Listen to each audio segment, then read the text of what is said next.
أعوذ بالله من الشيطان الرجيم. بسم الله الرحمن الرحيم. Assalamualaikum warahmatullahi wabarakatuh.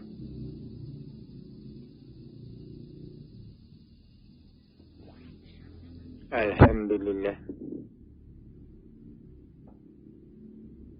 Alhamdulillahillazi nahmaduhu wa nasta'inuhu wa nastaghfiruhu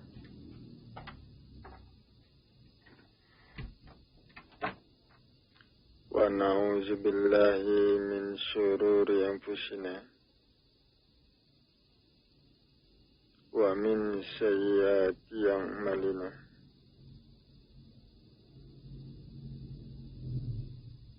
May yahdihillahu fala mudilla lahu wa may yudlilhu fala hadiya lahu. Asyhadu an la ilaha illallah wahdahu la syarika lah wa asyhadu anna Muhammadan abduhu wa rasuluh la nabiyya ba'dah.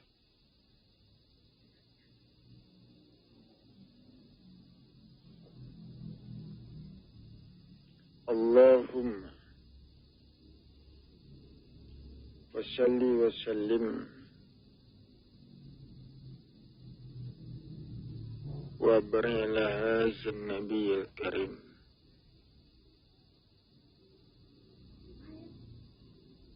wa ala alihi wa ashabihi rasulillahi ajma'in. Amma ba'du.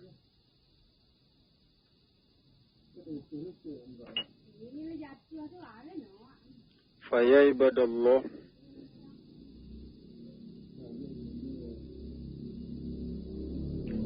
ittaqullaha haqqa tuqatih wa la tamutunna illa wa antum muslimun.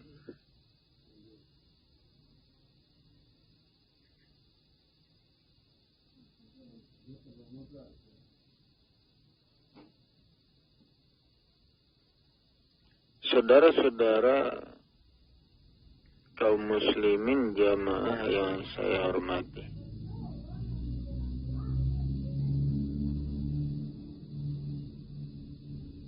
saudara,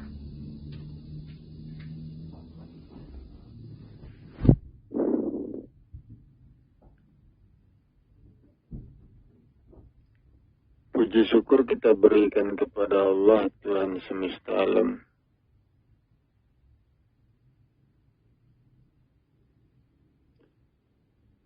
Salam hormat kita berikan pula kepada Muhammad Rasulullah Sallallahu Alaihi Wasallam, Rasul terakhir dan penutup para nabi.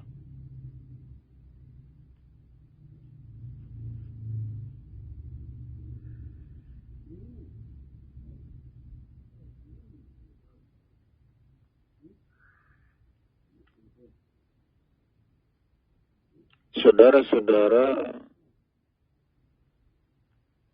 kaum muslimin jamaah yang saya hormati,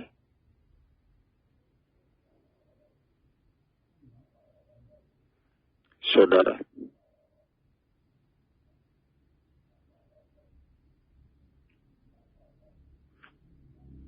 Allah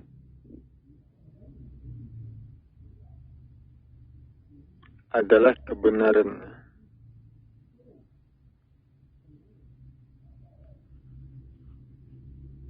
Kebenaran dari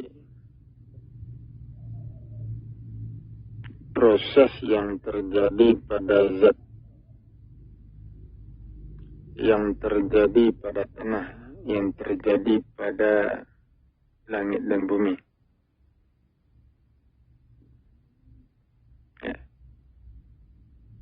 proses itulah yang dikatakan benar. Benar terjadinya, tidak salah, atau artinya proses itu tidak menyimpang dari jalannya. Proses tidak keluar dari jalannya.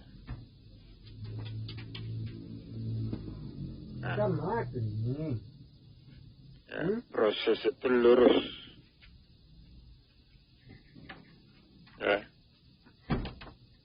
Itulah yang dikatakan kebenaran.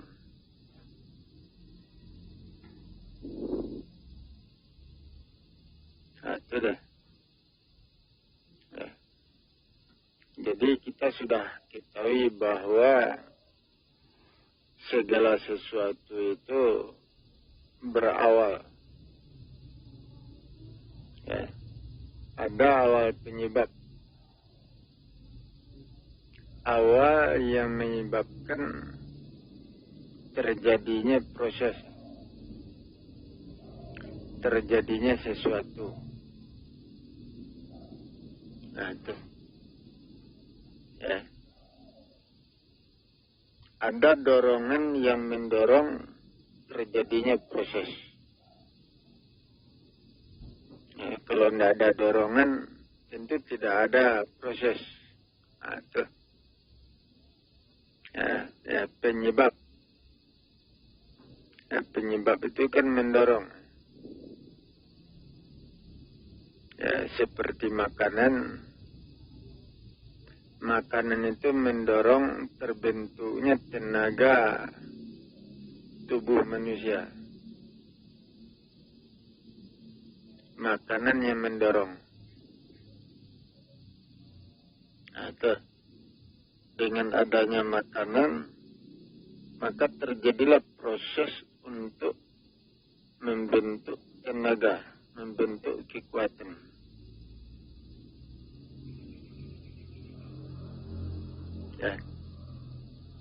Makanan itu yang mendorong. Kalau makanan tidak ada, perut kosong, proses untuk membangun tenaga tidak ada. Artinya proses tidak terjadi.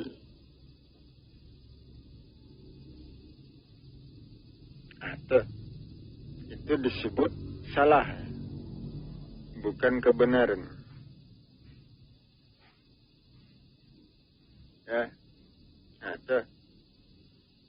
Seperti air mendorong tanaman subur.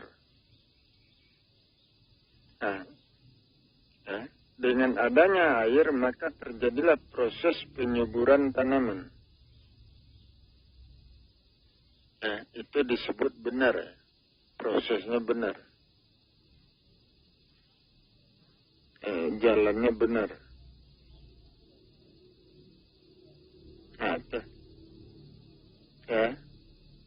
Prosesnya itu lurus. Tidak salah.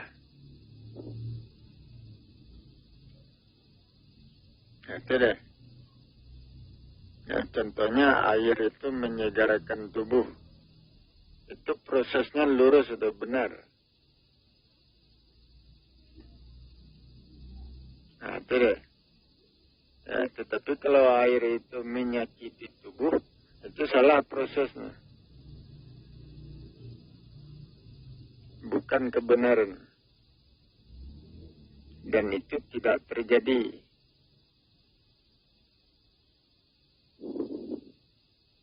Itu.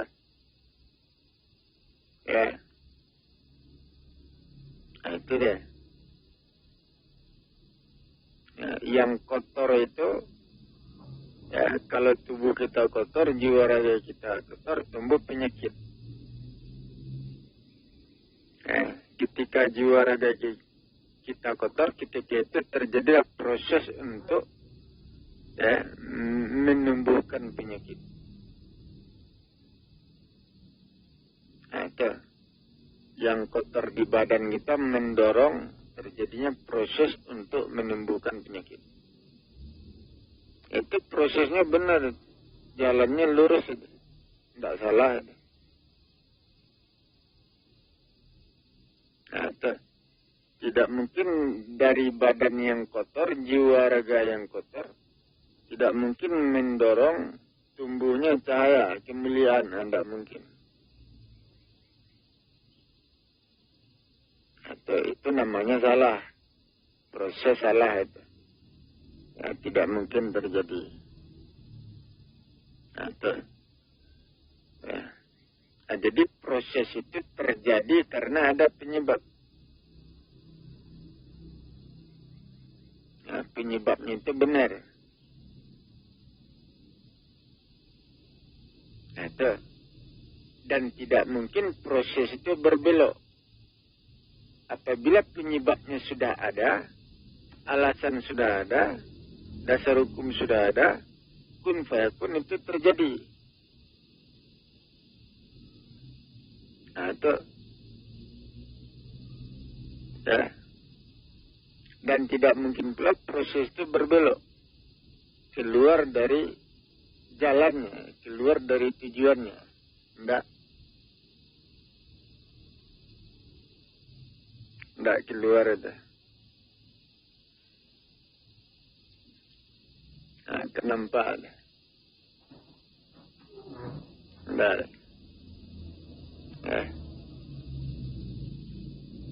Ya, contohnya kita sholat. Gerakan-gerakan sholat itu mendorong. Ya, mendorong tegaknya rohani. Gerakan-gerakan ruku sujud, gerakan-gerakan yang mampu mengangkat. Ya, tegaknya rohani, memperkokoh rohani, memperkuat. Nah, itu proses. Ya, dengan gerakan-gerakan ruku sujud, gerakan-gerakan ruku sujud itulah yang mendorong terjadinya proses pengangkatan rohani. Ya, proses penegakan rohani, memperkuat ya, jiwa raga kita. Atau proses itu yang terjadi. Dan itu benar. Gerakan ruku sujud yang bisa seperti itu.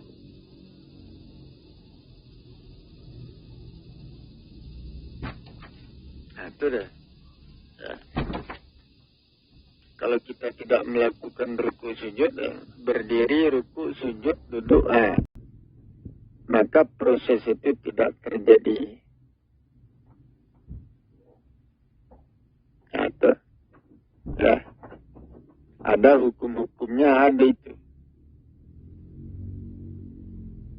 Ya, contohnya saja, ya, kalau kita berdiri, ya, itu yang nyata itu, jasmani itu hidup.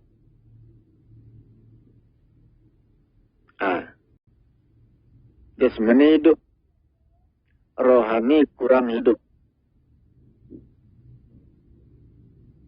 Nah, itu dah. Ya. Tetapi kalau kita melakukan ruku, kemudian sujud, itu roh kita hidup, rohani hidup. Atau jasmani kurang hidup.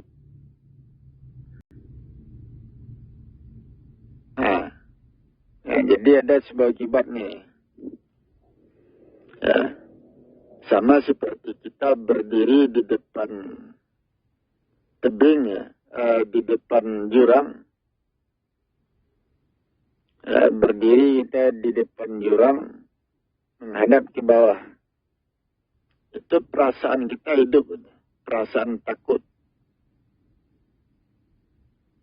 Itu rohani itu hidup. Ya.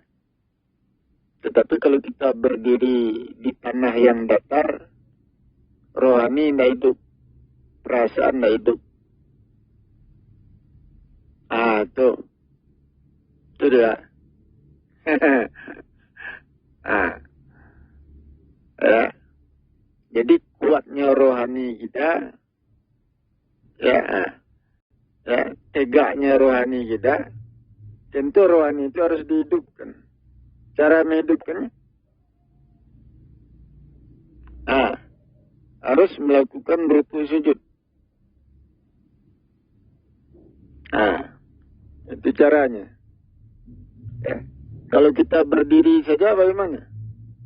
Tidak melakukan ruku sujud, rohani tidak hidup. Roh itu tidak tegak, tidak kuat deh.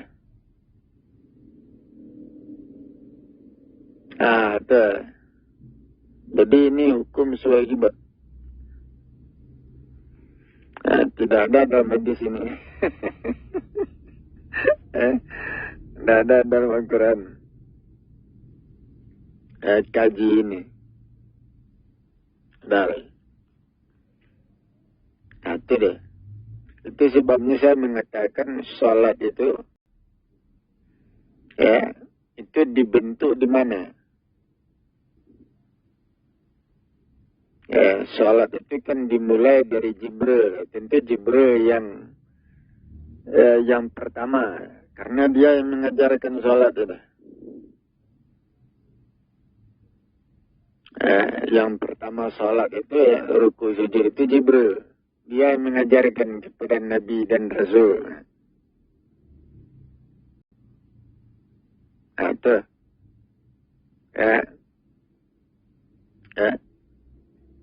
Itu Jibril berada di daerah yang ada ngarai, yang ada gunung.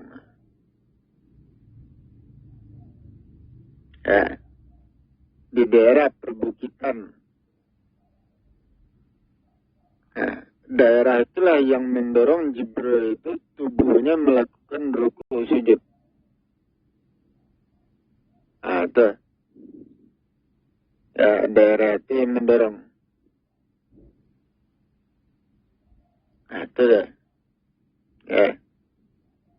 Jadi ruku sujud itu untuk menghidupkan rohani. Memperkuat, memperkokoh, untuk menegakkannya. Kalau tidak ruku sujud, rohani kita tidak hidup, tidak tegak, tidak kuat. Dan itu hanya ada dalam salat. Sehingga salat itu menjadi ibadah yang sangat penting. Itu deh. Orang-orang di luar agama Islam, ibadah salatnya tidak ada. Akibatnya rohaninya lemah. Rohnya itu rapuh, tidak tegak, dan itu membahayakan. Ketika dia berhadapan dengan peristiwa akhirat itu, rohnya itu lumpuh itu, jatuh, tidak mampu menghadapi peristiwa akhirat, dan itu neraka. Itu hukum-hukumnya. Sudah. Sementara orang Islam rohnya kuat. Salat itu yang memperkuat, yang mengangkat, yang memperkokoh. Ketika datang peristiwa akhirat, rohnya itu tidak jatuh, tidak melemah, tetap tegak berdiri, kokoh. Itu yang masuk surga. Itu hukum-hukumnya. Dari. Jadi apabila separuh jiwa raga kita itu bersih, benar, baik, itu jiwa raga kita kokoh itu. Itu. Itu masuk surga. Tetapi lebih dari separuh jiwa raga kita kotor, rusak. Itu. Itu lemah itu. Menjatuhkan diri. Melemahkan jiwa raga. Itu neraka. Itu. Kenapa itu? Ya, untuk masuk surga, ya, kita didorong masuk surga. Yang mendorong itu kekuatan kita. Nah, kekuatan jiwa raga yang kita miliki itu yang mendorong kita ke surga. Tetapi apabila tubuh kita lemah, kita tidak memiliki kekuatan. Itu tidak mendorong ke surga. Nah, seperti itu.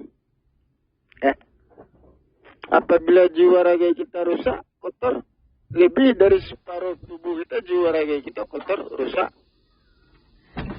Nah, tidak benar. Ya, itu artinya lemah. Kita tidak memiliki kekuatan. Dan tentu kita tidak didorong ke surga. Nah, hukum-hukumnya seperti itu.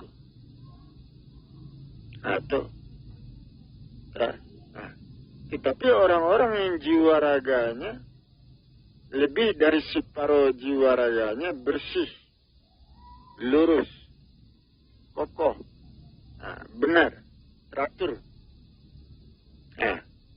Itu memberikan kekuatan,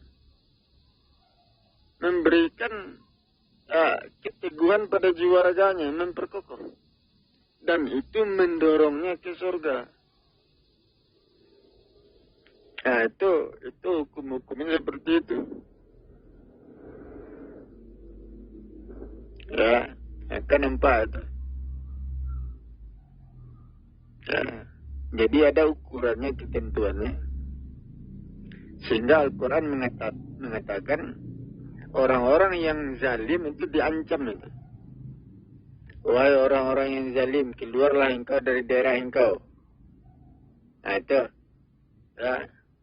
Keluar dari daerah, ya, di mana orang-orangnya menzalimi dirimu. Keluar dari situ.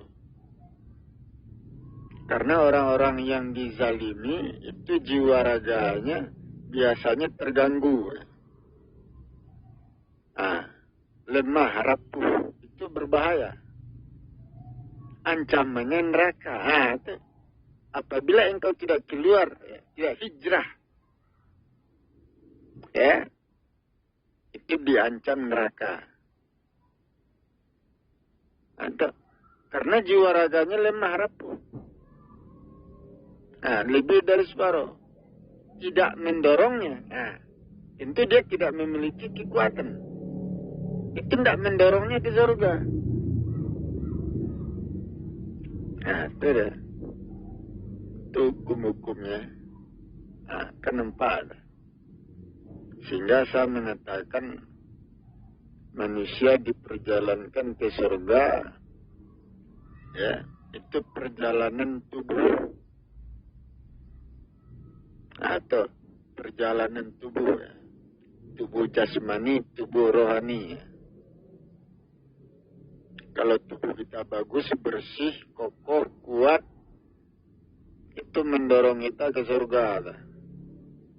Diangkatnya diri kita, dimasukkannya ke surga. Sudah. Ya.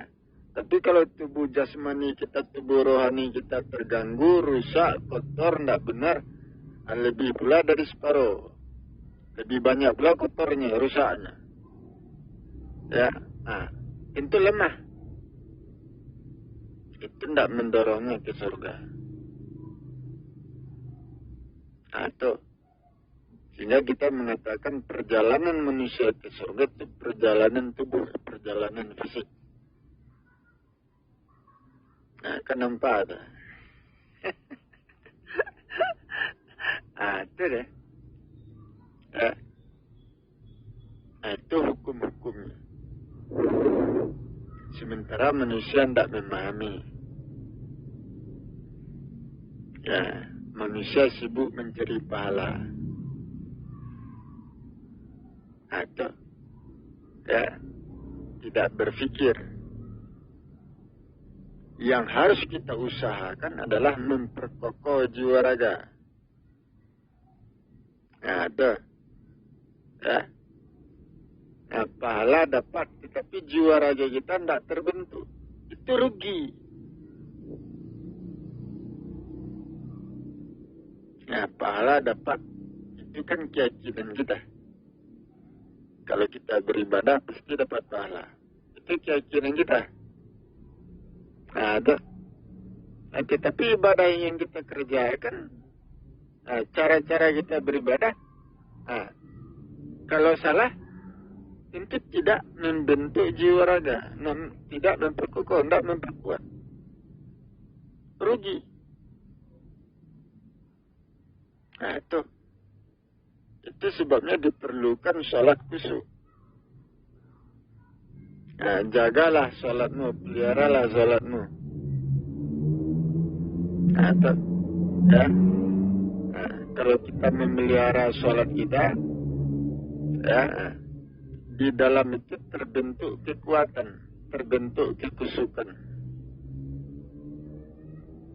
Nah, sholat yang teratur, sholat yang benar, ya, itu membangun kekuatan jiwa raga, membangun kekusukan.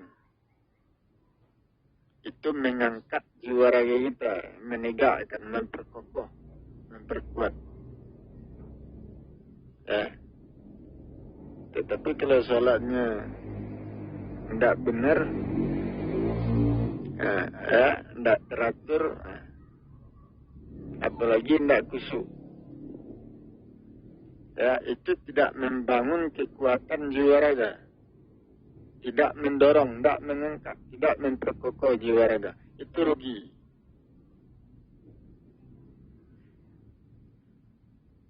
Itu deh. Ya. Jadi yang kita cari itu bukan pahala. Yang kita cari adalah pembangunan jiwa raga, pembentukan jiwa raga itu terjadi. Ya, berubah jiwa raga kita makin lama makin kuat, semakin kokoh, makin lurus, makin benar. Nah, itu dicari. Ya. Ya, bukan pahalanya. Pahala itu sebenarnya kan dalam bentuk perubahan. Ya, semakin baik jiwa raga kita, itu namanya dapat pahala. Bukan pahala yang ditulis-tulis ya. Sholat dapat 10 pahala, dapat 20 pahala, dapat 100 pahala. Bukan itu. Ya. Itu. Ya, pahala yang diminta itu perubahan diri. Makin lama makin bersih, makin lurus, makin teratur, makin kuat, makin terbentuk. Pahala yang seperti itu. Itu untuk mendapatkan itu dengan ilmu. Ya, beramal dengan ilmu, beribadah dengan ilmu, dengan caranya untuk mendapatkan pembentukan jiwa raga itu. Nah, itu deh. Ya, tubuh manusia kan tanah. Tubuh manusia zat. Nah, itu. Ya, tanah. Ya. Contohnya saja ini. Apabila gerakan kita teratur, tanah itu makin padat. Ya, tubuh makin padat, makin kokoh. Tetapi kalau gerakan kita tidak teratur, tanah itu pecah, tidak padat. Tubuh itu terpecah, terpecah belah. Apabila gerakan tidak teratur, memecah belah jiwa raga. Nah, itu hukumnya. Hukum sesuai akibatnya seperti itu. Nah, tubuh manusia tanah. Apabila manusia bergerak dengan benar, bergerak dengan teratur, tanah itu makin padat, tubuh makin padat, jiwa raga makin kokoh. Nah, itu deh. Ya, itu kan proses yang benar itu.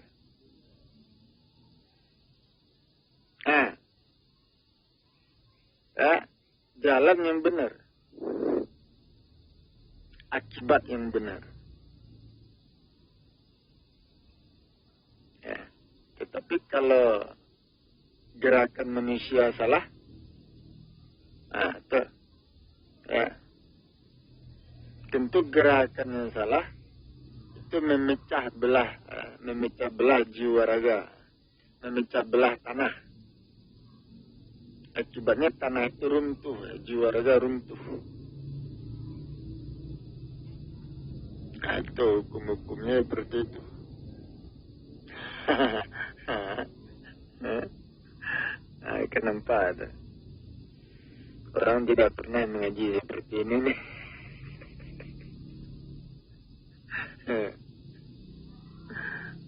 Nah, itu deh.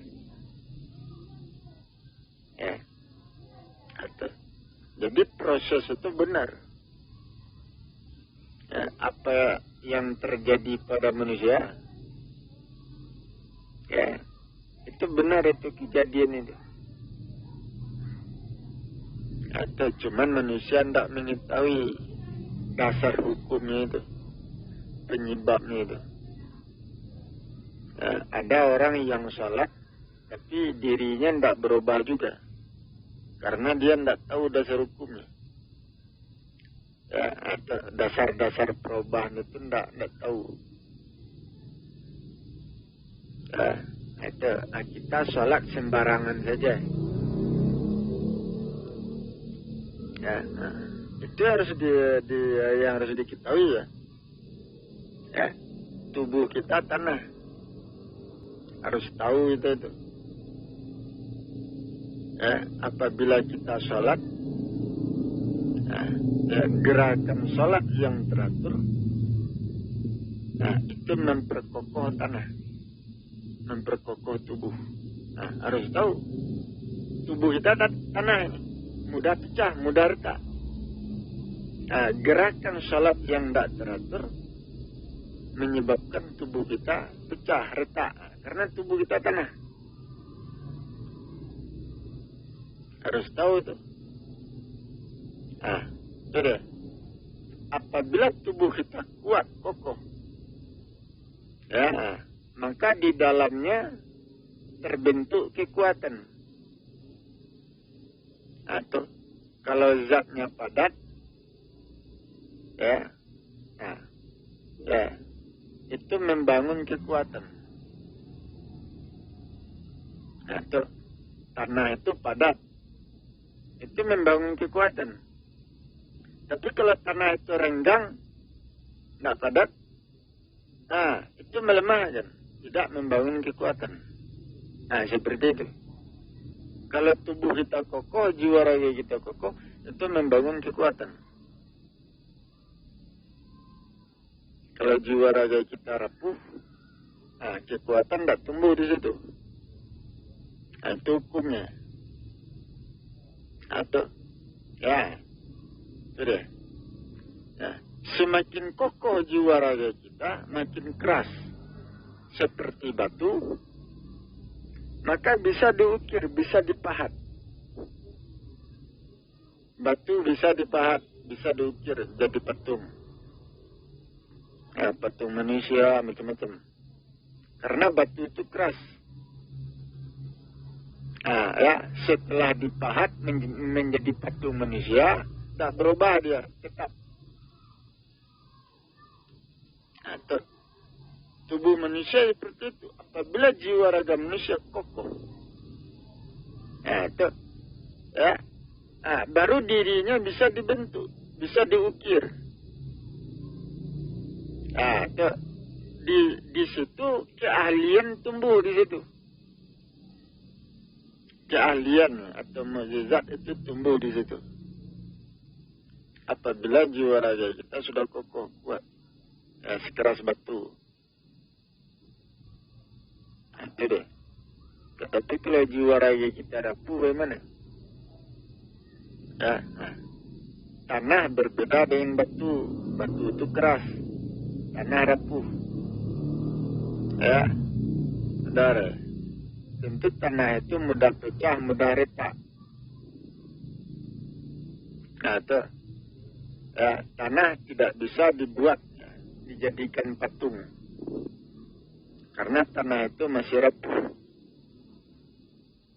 Seperti batu es dibuat patung, setelah dibuat patung mencair dia kembali, tidak tetap.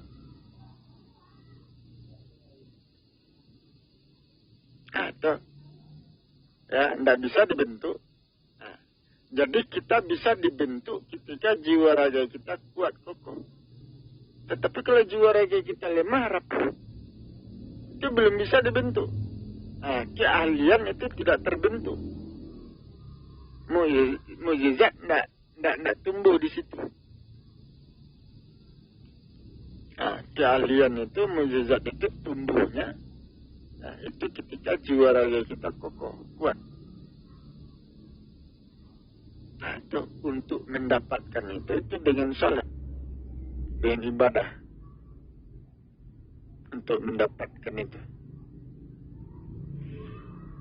Nah, keempat,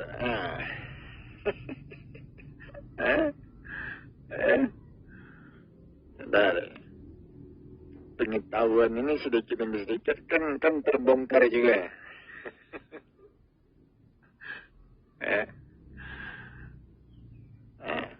Itu deh.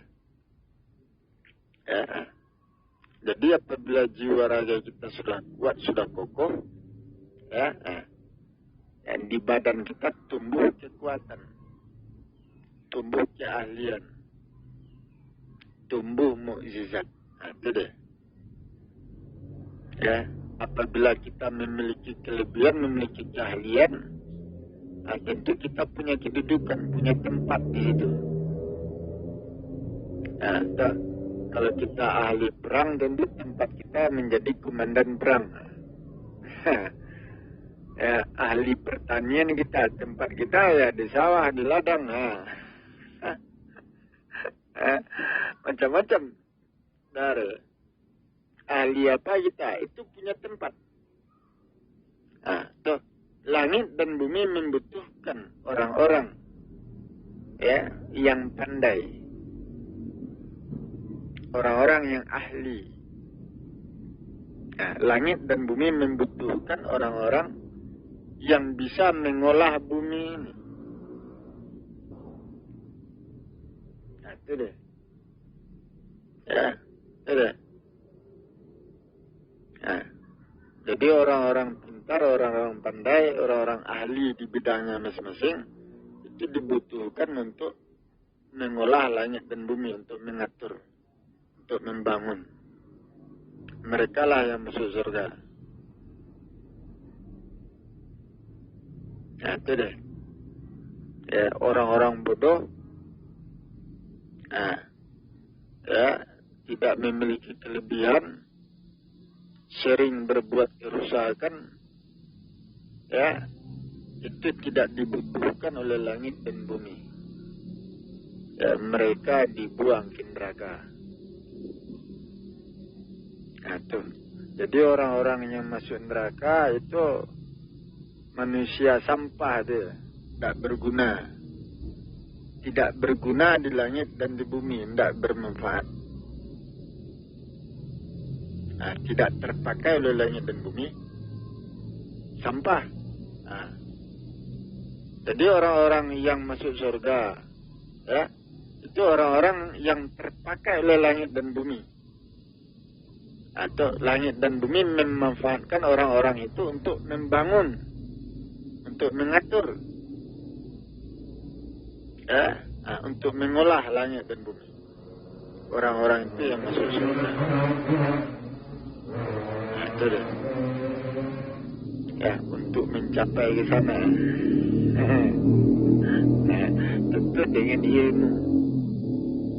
Ya, dengan mengikuti amalan, jalannya, prosesnya.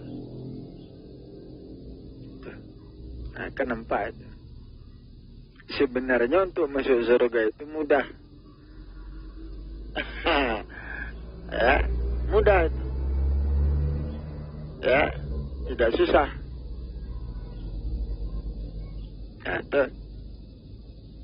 Ya, nah, tetapi karena manusia tidak sabar, banyak melakukan pertumpahan darah segala macam, neraka.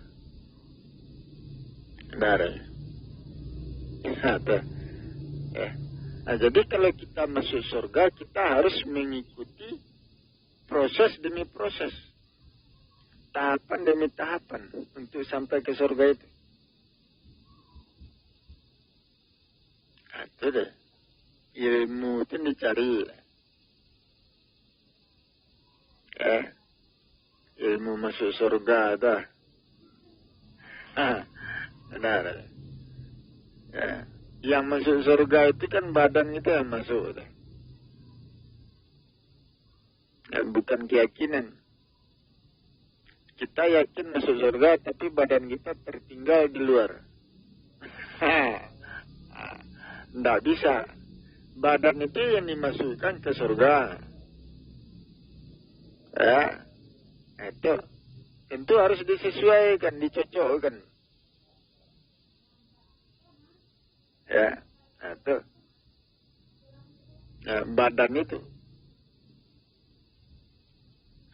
Contohnya badan kita lemah. Apalagi badan kita lumpuh. Dibawa saja tidak bisa. Diperjalankan saja tidak bisa. Padahal badan itu yang harus diangkat, yang dibawa. Atau kalau kita lumpuh tentu tidak bisa membawanya. Ada. Kenapa itu?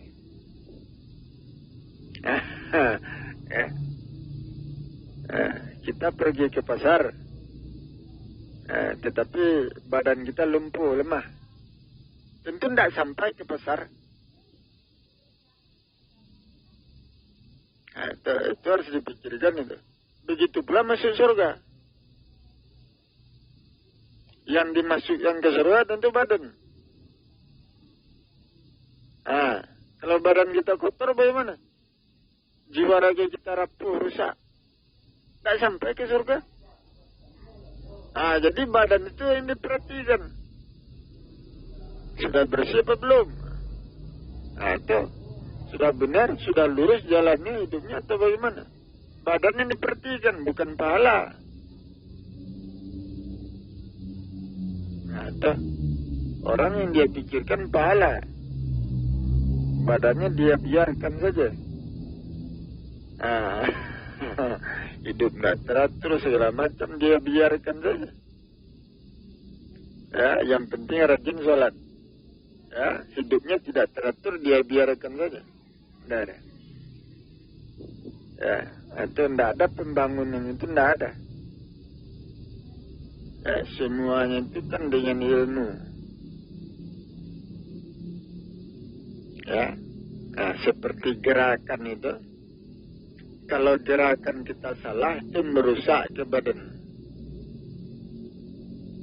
Atau memecah belah kekuatan jiwa raga. Atau meruntuhkan diri. Itu gerakan yang salah. Pergaulan yang salah. Cara hidup yang salah. Gerakan-gerakan yang salah. Atau itu memecah belah. Itu akibat. Kita rajin sholat, tetapi pergaulan kita salah. Cara hidup salah, gerakan-gerakan salah. Itu menjatuhkan.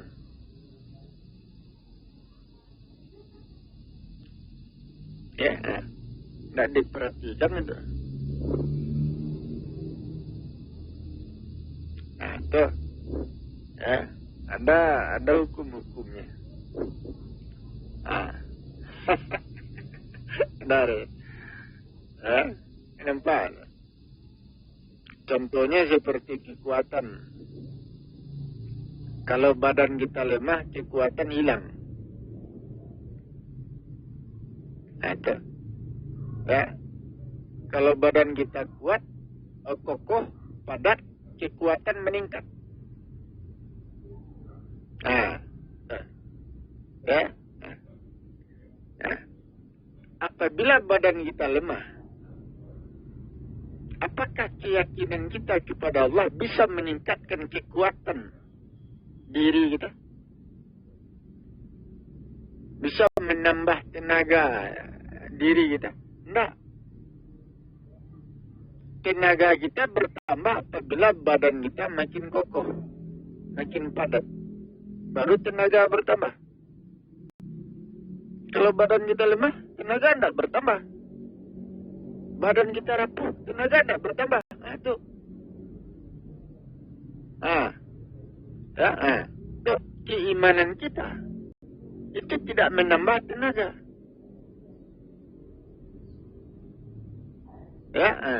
Tuh, seperti itu.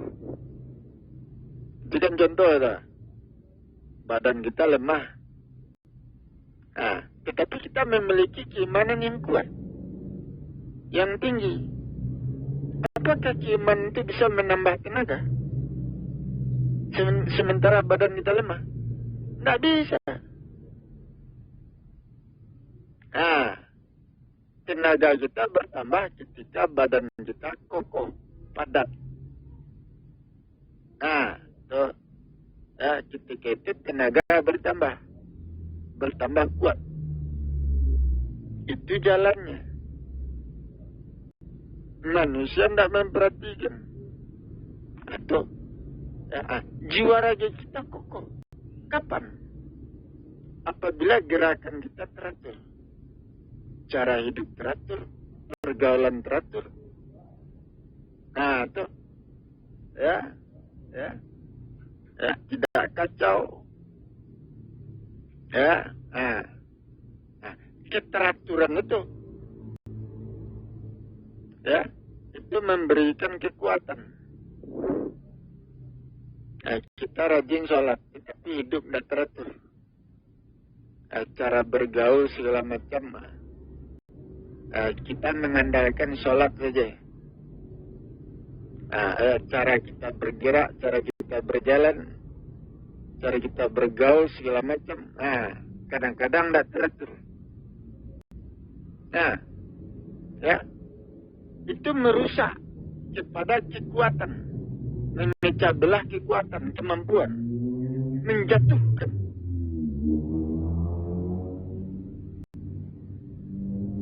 Itu apa artinya sholat itu? Apa artinya sholat itu?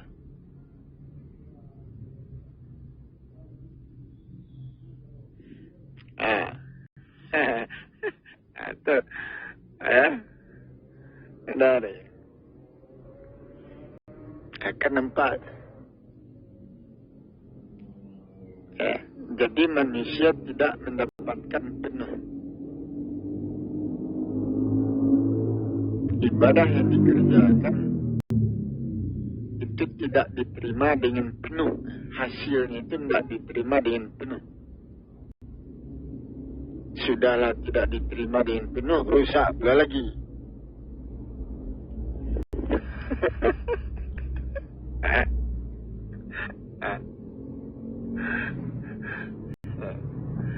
Itu dia.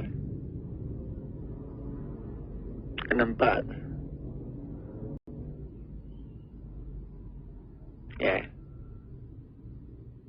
Jadi ada prosesnya, ada tahapan demi tahapan, atau proses demi proses. Itu harus diikuti itu. Jadi ada pula orang yang mengharapkan sholat, yang lain tidak diharapkan. Dia beribadah. Kadang-kadang pakaiannya tidak teratur. Atau pakaiannya tidak rapi, jemping, dia biarkan saja. Itu merusak itu.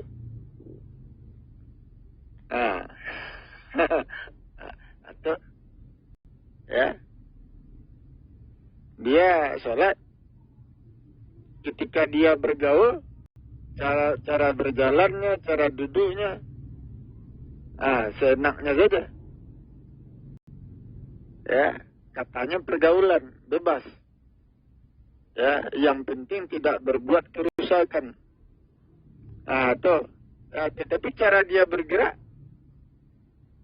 menggerakkan badannya, ya, di hadapan manusia lain, ya, kadang-kadang sembarangan. Itu merusak itu. Memecah belah jiwa raga yang kita bangun. Merusak.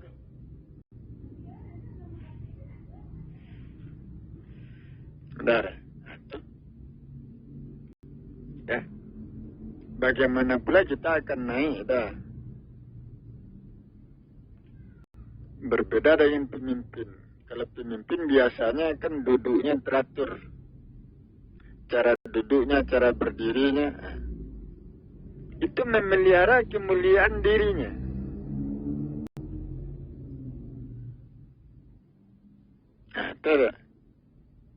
Ya. Cara duduk, cara berdirinya, sikapnya yang teratur itu memelihara kemuliaannya, keutuhan jiwa raganya, itu memelihara.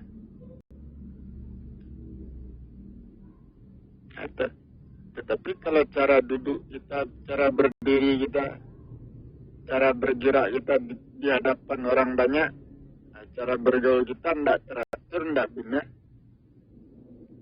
itu tidak memelihara kemuliaan, merusak. Orang yang rajin sholat ada yang seperti itu, ada.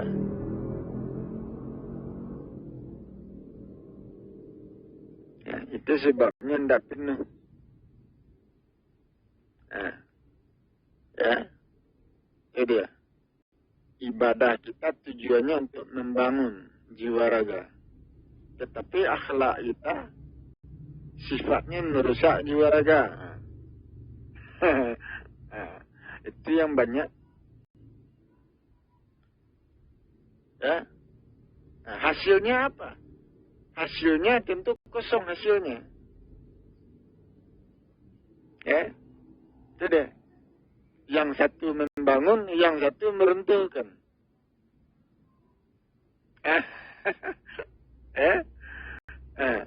Pekerjaan yang satu tujuannya membentuk, pekerjaan yang lain tujuannya merusak. Itu jadi tidak penuh. Itu deh. Jadi banyak manusia yang mengabaikan persoalan ini, ya, banyak manusia yang mengabaikannya, tidak acuh dengan persoalan ini. Benar. Itu. Ya, masuklah ke dalam agama Islam sepenuhnya kafah.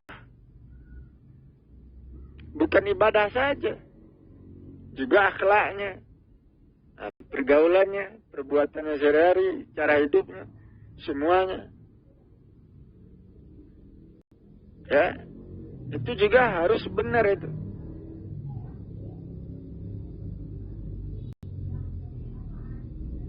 Itu deh. Itu deh. Jadi manusia itu, ya, sama ibadahnya itu makin lama makin meningkatkan perubahan jiwa raganya. Ya, jiwa raganya makin lama makin terangkat, makin terbentuk, semakin mulia. Itu seharusnya. Itu. Kenempat.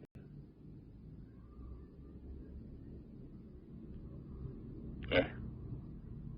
Contohnya saja, orang kecil. Orang kecil dia ingin menjadi pemimpin. Tentu dia harus berusaha. Ya, makin lama perbuatannya makin benar, akhlaknya makin bagus, kemuliaannya makin lama makin tinggi, makanya semakin dipelihara sampai dia menjadi pemimpin. Nah, seperti itu.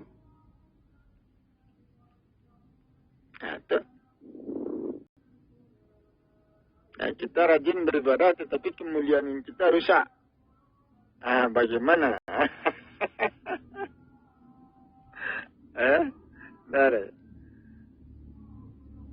Tidak ada usaha. Ya, usaha untuk membangun kemuliaan, ya, membangun akhlak, tidak ada. Nah, itu benar.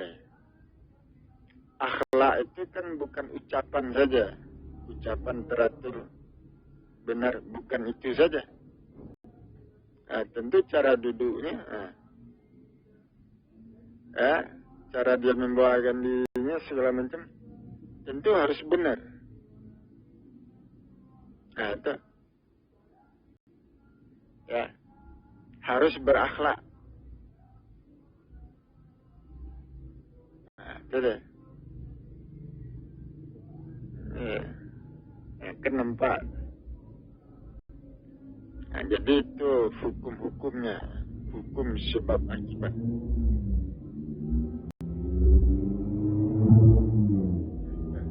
Ya, nah, jadi sebenarnya ini persoalan fisik ini. Ya, agama itu yang dibangun itu kan fisik. Nah, itu jasmani rohani, bukan keyakinan. Ya, keyakinan itu dipakai, ya, alat untuk mendorong usaha kita dalam membangun. Nah, itu, ya, kita memiliki keyakinan, tetapi kita tidak membangun. Itu salah. Udah, kita beriman, tetapi kita tidak membangun. Itu salah. Iman itu dipakai untuk mendorong diri kita, ya, untuk berusaha beramal, ya, membangun jiwa raga. Iman dipakai untuk itu. Nah, ada orang yang beriman tetapi dia tidak berusaha membangun dirinya, ya, tidak berusaha membangun akhlak, kemuliaan, ya,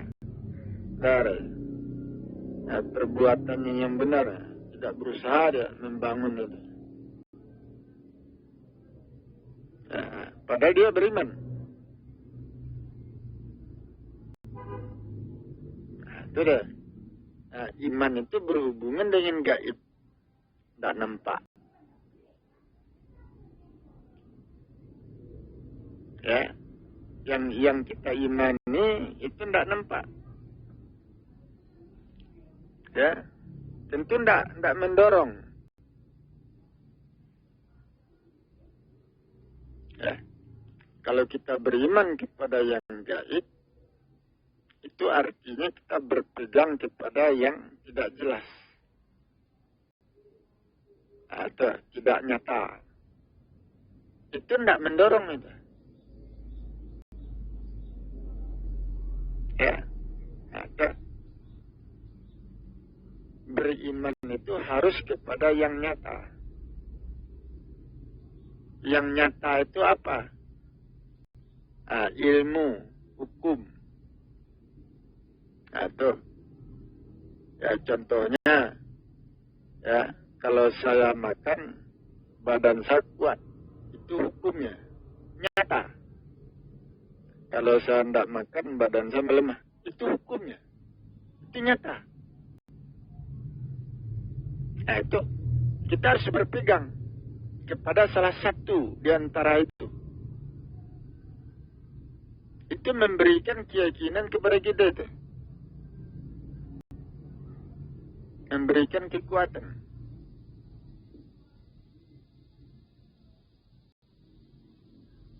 Nah, itu deh. Ya, kalau saya salat, ya, jiwa raga saya semakin kokoh. Hukumnya itu. Jalannya seperti itu. Kalau saya tidak sholat, jiwa raga saya jatuh. Nah, itu hukumnya. Benar. Ya. Itu memberikan pegangan kepada kita, memberikan pilihan. Mana yang akan kita pilih? Ya. Kalau kita bergerak, gerakan itu memanaskan tubuh. Nah, semakin sering kita bergerak, badan kita makin panas, makin tegak, makin diangkat. Itu hukumnya seperti itu.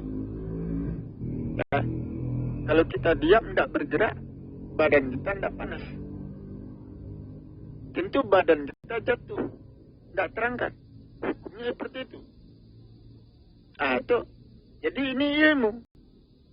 Kita harus mengetahui hukum-hukum ini. Harus beriman kepada hukum-hukum ini. Mempercayai. Nah, ini memberikan kekuatan. Jadi keimanan itu memberikan kekuatan. Ya. Memberikan kekuatan kepada kita dalam menjalankan amalan itu. Iman itu memberikan kekuatan. Tapi kalau kita beriman kepada yang gaib, bagaimana? Tidak nampak. Tidak diketahui. Itu tidak memberikan kekuatan.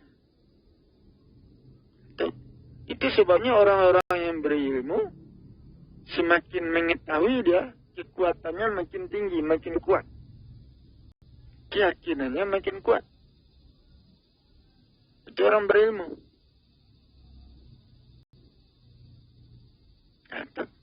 Orang berilmu tentu saja dia mengetahui hukum sebab akibat.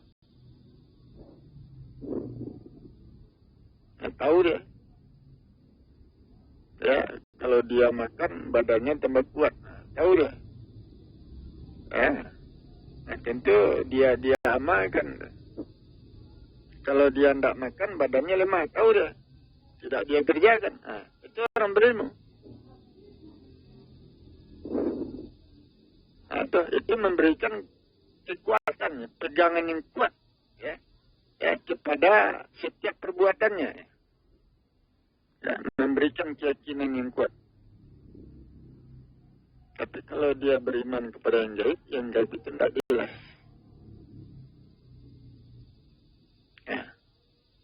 Ya, itu tidak memberikan pegangan yang kuat, lemah, tidak mendorong. Itu sebabnya saya mengatakan beriman kepada yang gaib, yang tidak diketahui, itu tidak memberikan manfaat. Tidak memberikan manfaat kepada manusia. Karena tidak diketahui. Itu deh, harus tahu. Ya, sama kita berdiri, ya, kita berdiri di atas tanah. Tanah itu bisa menopang tubuh kita, menahan kaki kita. Tanah lah. Atau berbeda dengan air. Kalau kita berdiri di atas air, kita tenggelam ke bawah, jatuh ke bawah. Tahu kita itu.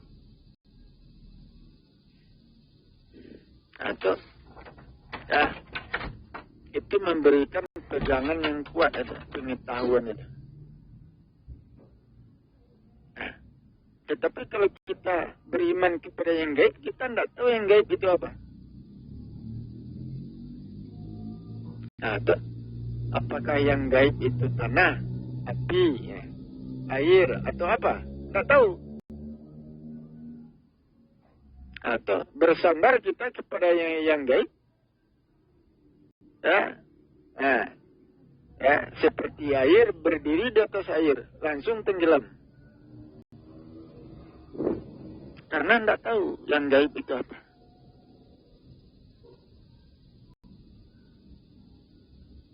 Itu kalau kita berada di atas tanah, tentu badan kita tetap tegak, ya, tidak tenggelam. Karena tanah keras, menahan tubuh kita.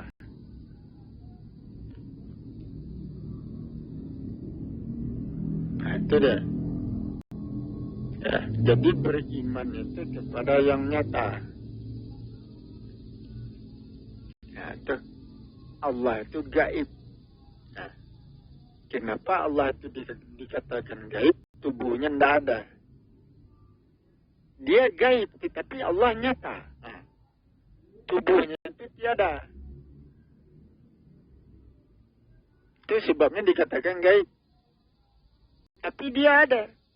Nah, dia ada dalam bentuk ilmu, dalam bentuk hukum. Nah, dasar hukum. Nah, itu yang dipegang. Nah, itu.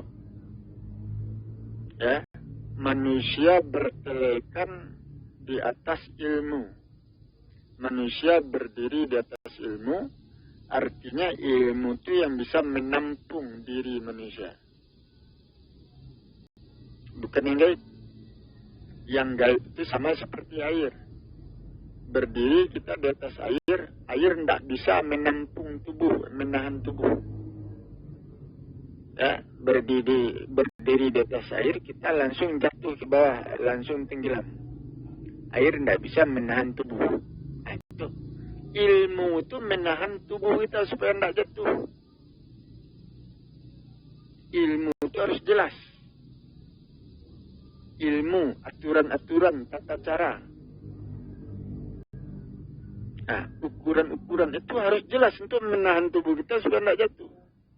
Itu yang nyata itu. Allah yang nyata itu dia. Tapi kalau kita berpegang kepada yang gaib, tidak jelas. Kita jatuh. Nah, itu lemah itu. Ya, jadi Allah itu nyata. Nyatanya Allah itu ilmu itu.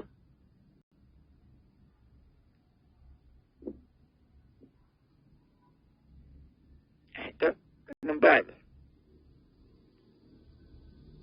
Nah, jadi Allah dikatakan gaib karena Allah tidak bertubuh zat. Nah, itu tidak bertubuh cahaya, tidak ada tubuhnya, tiada. Tetapi Allah dikatakan nyata. Nyatanya itu ya ilmu itu. Ilmu itu yang nyata. Tubuh Allah tidak ada, tapi ilmunya nyata. Nah, itu.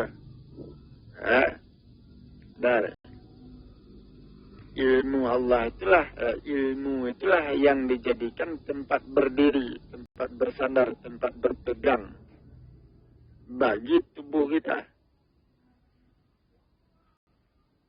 Itu. Berdiri kita di atas ilmu itu tidak tenggelam gitu, tidak jatuh. Nah, seperti itu, saudara. Nah, itu.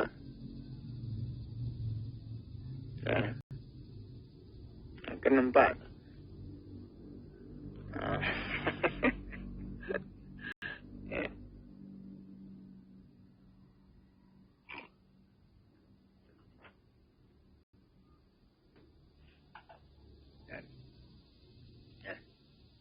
Nah, jadi ada sebab, ada akibat.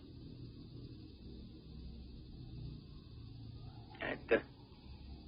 Nah, pengetahuan manusia tidak sampai ke sini. Jangankan manusia biasa, Nabi dan Rasul saja tidak sampai pengetahuannya di sini. Nah, itu. Ujung-ujungnya apa yang mereka katakan. Nah, beriman kepada Allah tidak perlu pakai ilmu. Yakini saja. Nah, itu ujung-ujungnya. Ya. Apa katanya? Allah bisa berbuat apa saja tanpa ilmu, tanpa proses. Ya, itu ceritanya. Itu kan menduga-duga itu. Al-Quran saja mengatakan segala sesuatu terjadi berdasarkan hukum. Ada dasar hukumnya, ada alasannya, ada penyebabnya. Ada. Ya. Tetapi karena kita tidak tahu, karena kita bodoh, kita mengatakan Allah bisa berbuat apa saja walaupun tidak ada dasar hukumnya. Itu kan bertentangan dengan Al-Quran. Tidak sama, tidak sesuai. Atau Allah itu berkehendak dengan ilmu. Kehendak Allah dijalankan dengan ilmu. Itu dengan proses alam. Kalau tidak sampai. Kehendak Allah tidak dijalankan dengan tubuhnya. Tubuhnya tidak ada.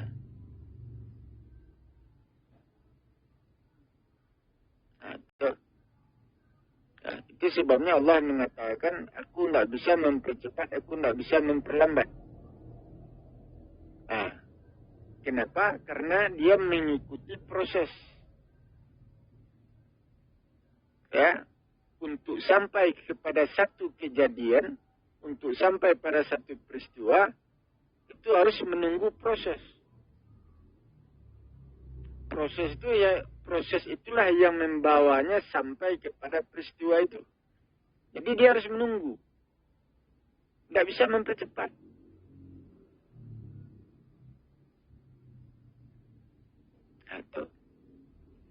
Tidak. Tetapi kalau Allah itu punya tubuh seperti manusia, dia bisa mempercepat. Itu artinya langit dan bumi tidak terikat dengan dirinya. Itu hukum langit dan bumi, proses kehidupan langit dan bumi tidak terikat, tidak terhubung dengan tubuhnya. Apabila Allah itu bertubuh seperti manusia, ada tubuhnya. Sehingga dia bisa berbuat sewenang-wenang tanpa hukum. Tetapi karena Allah meliputi langit dan bumi, karena Allah meliputi langit dan bumi, meliputi manusia, maka perbuatannya terikat hukum. Itu tidak bebas. Karena tubuhnya tidak ada. Tidak bertubuh zat, tidak bertubuh benda, tidak bertubuh nur. Sehingga perbuatannya terikat hukum. Apabila perbuatan Allah terikat hukum, maka dia harus menunggu proses. Proses itulah yang membawanya sampai pada kejadian, pada peristiwa. Menunggu proses itu. Sehingga dia mengatakan tidak bisa mempercepat, tidak bisa memperlambat. Itu menunggu. Itu dia. Apakah memberi azab kepada manusia, itu menunggu proses itu. Apakah memberikan rezeki kepada manusia, itu menunggu proses. Proses alam yang bekerja untuk itu. Itu dia. Manusia tidak memahami.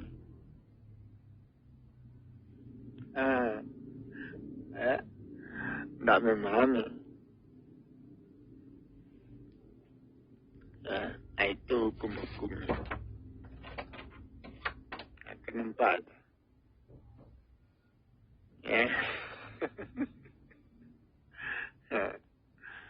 Ilmu saya seperti ini. Bagaimana cara untuk menyampaikan ini, memberitahukan ini? Itu membingungkan itu.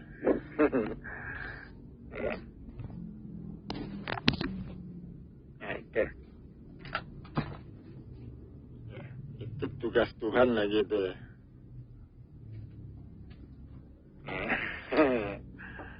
Apakah pengetahuan ini sampai ke tangan manusia nantinya atau enggak, itu bukan urusan saya, urusan Tuhan lagi. Ya, saya berusaha tentu sebatasnya saja. Ya, sebatas kemampuan saya. Ya, berusaha untuk membawa kaji ini keluar. Ya, kalau tidak mampu saya tentu berhenti saya.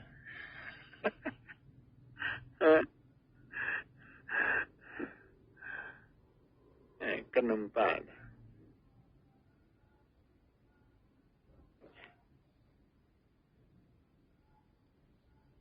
Nah, jadi itulah proses. Ya, proses yang terjadi di langit dan di bumi, proses yang terjadi pada manusia.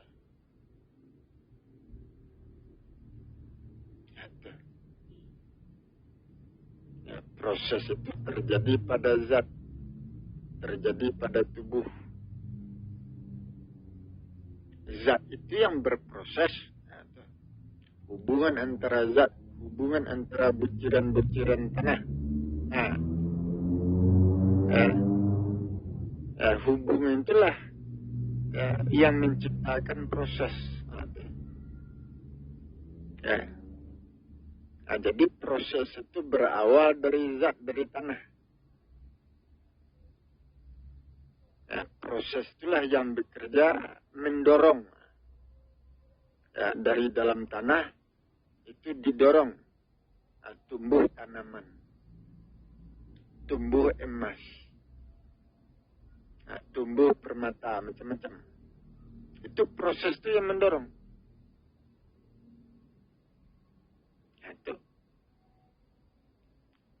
Itu dari tanah itu. Proses itu tidak terjadi pada ruang kosong, tanpa zat itu tidak terjadi. Sudah. Jadi manusia itu keluarnya dari mana? Manusia keluar dari tanah. Tanah itu yang mendorong keluar.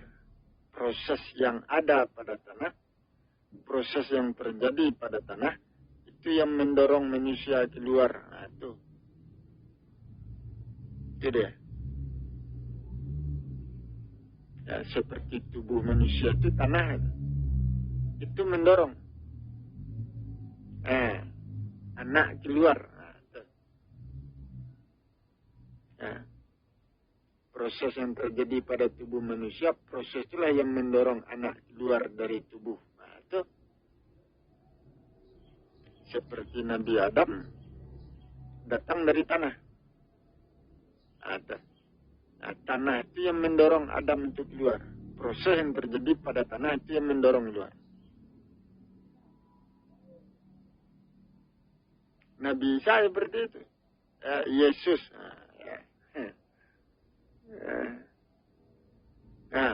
Juga datang dari tanah seperti Adam.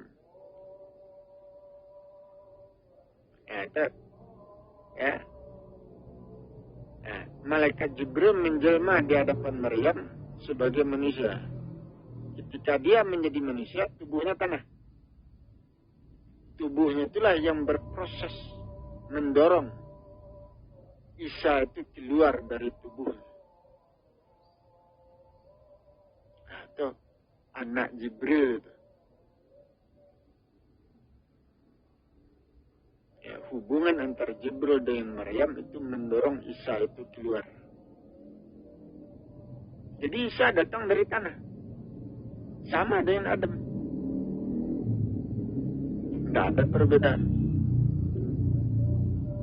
Itu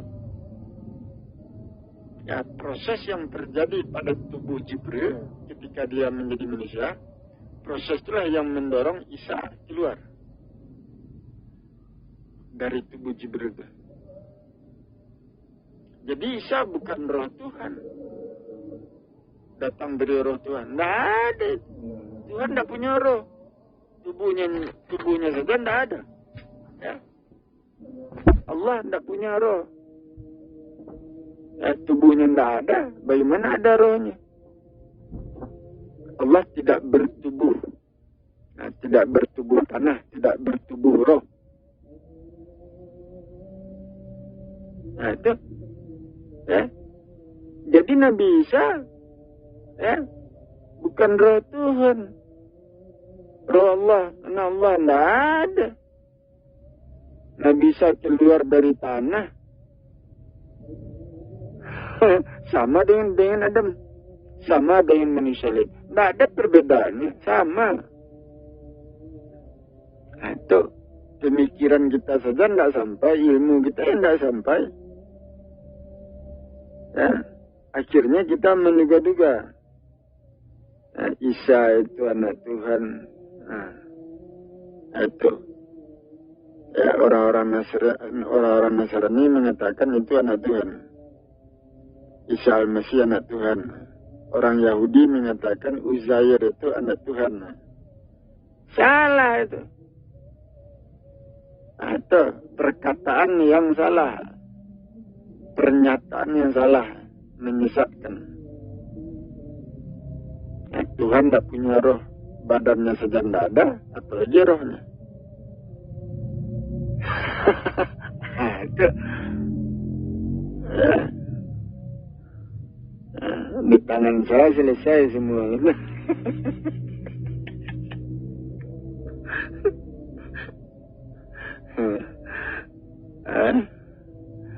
Nyata, terang benderang. Saudara. Itu deh. Ya.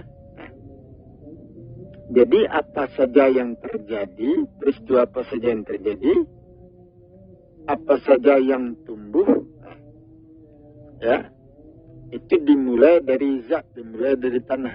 Proses itu dimulai dari tanah. Sehingga saya mengatakan proses kejadian itu tidak dimulai dari Allah, tubuh Allah, enggak. Enggak datang dari tubuh Allah. Tubuh Allah enggak ada. Ya, Allah tidak bertubuh zat. Apabila Allah bertubuh zat, tentu terjadi proses pada tubuhnya. Nah itu, tubuhnya tidak ada. Sementara proses terjadi pada zat, pada tanah. Kenapa ada? Jadi proses itu berawal dari tanah, berawal dari zat. Allah tidak bertubuh. Itu artinya proses tidak berawal dari Allah. Allah itu dasar hukumnya, ilmunya. Sementara awal kejadian itu berawal dari tanah, dari zat. Bukan dari tubuh Allah. Itu ceritanya. Saudara, akan nampak.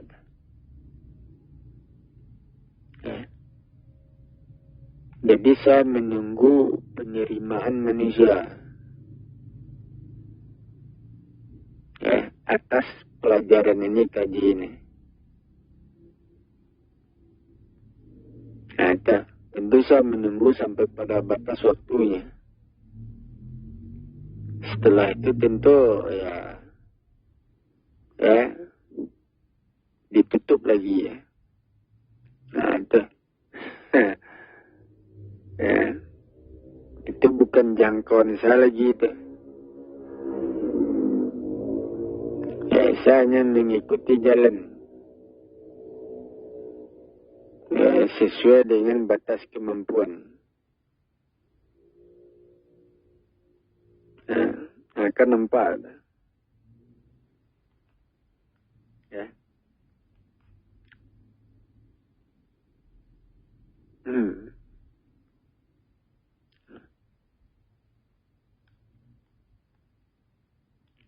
Jadi proses itulah yang dikatakan benar. Tidak ada proses yang salah. Dan itulah yang disebut Allah itu. Allah itu maha benar. Yang benar itu apa? Proses itu yang benar. Jadi Allah ada pada setiap proses. Allah ada pada setiap perbuatan. Allah ada pada setiap kejadian. Allah ada pada diri manusia, meliputi manusia. Karena di dalam diri manusia terjadi proses. Apakah itu orang beriman atau orang kafir? Di dalam dirinya terjadi proses.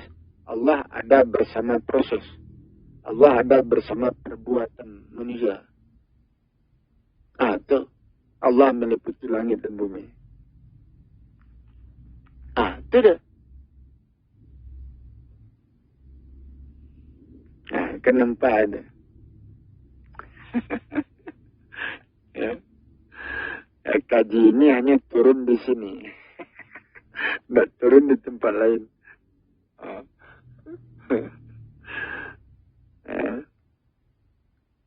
Akan nampak. Itu hukum-hukumnya seperti itu. Ya.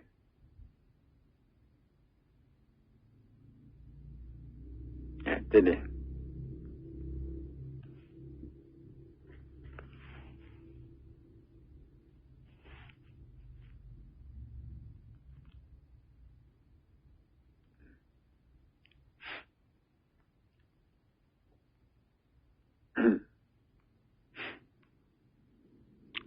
Jadi Allah adalah sebuah kebenaran. Kebenaran itulah yang tegak di langit dan di bumi. Kebenaran proses itu. Kebenaran hukum akibat itu. Itulah yang tegak di langit dan di bumi. Tetapi manusia tidak menyadari. Tidak sadar manusia.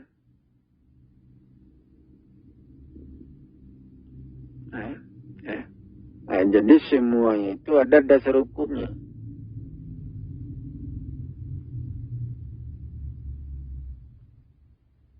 Semuanya berawal, bertahap, bertingkat-tingkat. Itu seperti batang pohon. Dari batang pohon tumbuh cabang. Dari cabang tumbuh ranting. Dari batang pohon tumbuh cabang. Itu hak dari batang. Artinya batang itu berhak menumbuhkan cabang. Itu jalannya. Tidak ada yang melarang. Tidak ada yang menghalangi. Batang itu berhak menumbuhkan cabang. Cabang itu berhak menumbuhkan ranting. Itu jalannya. Ranting berhak menumbuhkan daun. Kemudian berbunga, berbuah. Itu hak.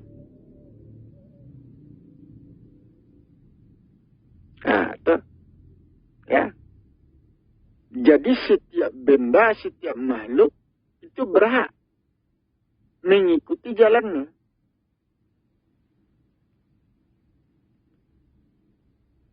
Itu deh. Seperti bumi. Bumi ini kan tanah. Kehidupan yang terjadi pada bumi mendorong tanaman itu tumbuh. Itu hak bumi. Menumbuhkan tanaman. Atau dari bumi memancarkan air. Itu hak bumi untuk memancarkan air. Tidak ada yang menghalangi. Itu jalannya.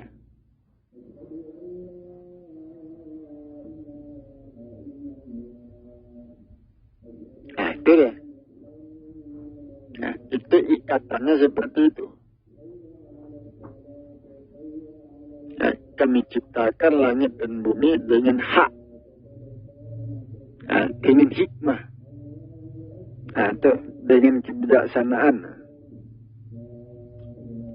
Dengan kebenaran. Ya, nah, itu sudah jalannya seperti itu. Ya. Nah, jadi tidak bisa dilangkahi.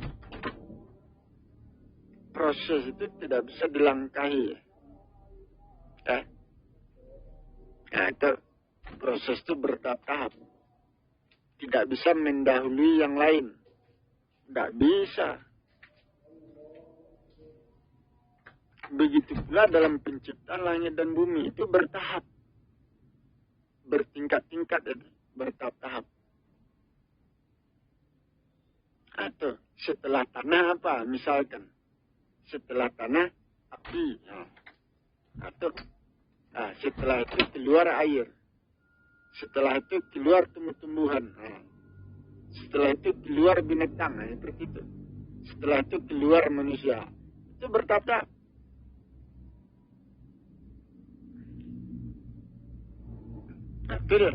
Itu hak bumi, hak tanah dalam mengeluarkan segala sesuatunya. Dari tanah keluar emas. Itu hak tanah, hak bumi. Mengeluarkan emas. Tidak ada yang menghalangi. Itu jalannya. Dari bumi keluar asap tipis. Hak bumi mengeluarkan asap tipis. Bumi mengandung panas, mengandung dingin. Atau hubungan panas dan dingin mengeluarkan asap tipis. Menciptakan asap tipis. Atau itu hak bumi. Dari asap tipis diciptakan langit. Tercipta langit. Itu hak bumi. Mengeluarkan asap tipis, dari asap tipis diciptakan langit. Itu. Jadi itu dasar hukum itu. Ada sebab, ada akibat. Atau penyebab pertama, itu menghasilkan akibat. Akibat pertama melahirkan akibat kedua. Akibat kedua melahirkan akibat ketiga. Begitu seterusnya. Itu haknya dah. Kan nampak. Atau hubungan suami istri itu berhak. Melahirkan anak. Melahirkan keturunan. Itu haknya. Itu jalannya. Berhak melahirkan keturunan. Itu hak dari seorang laki-laki perempuan, suami istri. Tiap-tiap manusia memiliki haknya. Berhak untuk makan, berhak untuk minum, berhak untuk punya anak. Seperti itu. Memang jalannya seperti itu. Dari batang tumbuh cabang, dari cabang tumbuh ranting, tumbuh daun, tumbuh buah. Itu hak dari pohon itu. Batang berhak menumbuhkan cabang. Cabang berhak menumbuhkan ranting. Begitu seterusnya. Itu sampai pada tujuannya itu, sampai duduk perkaranya, sampai selesai. Sampai selesai itu. Kalau sudah berbuah bagaimana? Tentu buahnya menguning, jatuh ke tanah. Itu lagi. Buah itu yang terakhir. Itu. Batang berhak menumbuhkan cabang, cabang berhak menumbuhkan ranting. Ranting berhak menumbuhkan daun. Kemudian berbunga. Berhak menumbuhkan buah. Buah itu haknya apa? Tidak ada lagi. Dimakan lagi oleh manusia. Itu selesai itu. Sudah duduk perkaranya itu. Begitu pula tubuh manusia. Tubuh manusia berlapis-lapis seperti pohon, seperti tanah. Pohon itu berlapis 3. Ada kulit pohon, ada daging pohon, ada inti pohon. Atau setiap pohon ada itu. Tanah begitu pula berlapis-lapis. Atau tubuh manusia seperti itu. Tubuh manusia kasar, jasad kasar. Itu tubuh lapisan pertama. Atau di dalam tubuh kasar, tumbuh tubuh halus. Tuh, di dalam zat kasar, di situ tumbuh zat halus. Itu kan berlapis itu. Ya. Itu dia ya. Di dalam tanah yang kasar itu, tanah itu kan bergumpal-gumpal. Nah, ya, di antara tanah itu tumbuh ya, tanah yang halusnya. Atau zat halus. Itu dia. Ya. Di dalam tubuh yang kasar tumbuh tubuh halus, tubuh lapisan kedua. Tubuh halus, di dalam tubuh halus tumbuh lagi tubuh terakhir, lapisan ketiga. Itu deh. Ya. Jadi itu berlapis-lapis.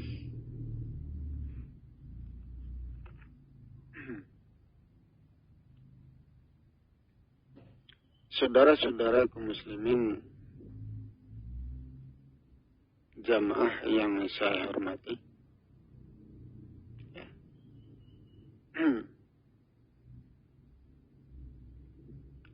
Jadi segala sesuatunya itu harus melalui proses untuk sampai kepada satu peristiwa, satu tujuan, saudara. Itu tubuh manusia, jasad kasar itu mendorong terciptanya tubuh halus. Itu disebut roh. Atau di dalam tubuh halus itu, itu juga mendorong terciptanya tubuh lapisan terakhir. Tubuh lapisan ketiga. Tubuh itu yang jatuh di surga, yang dipakai di surga. Itu deh. Itu yang tidak diketahui oleh manusia. Tidak diketahui oleh Nabi dan Rasul. Ini jadi sebenarnya ini adalah proses alam. Bukan dibuat-buat. Bukan dikehendaki oleh Tuhan sewenang-wenang. Jadi itu hukumnya. Tidak akan terjadi sesuatu kecuali ada penyebabnya.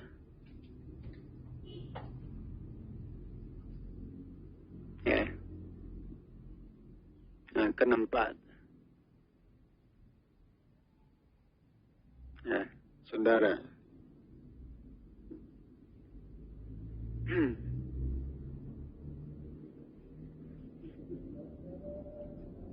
Jadi itulah yang harus kita perhatikan, kita pikirkan, kita pahami. Saya akhiri, wabillahi taufiq wal hidayah. Wassalamualaikum warahmatullahi wabarakatuh.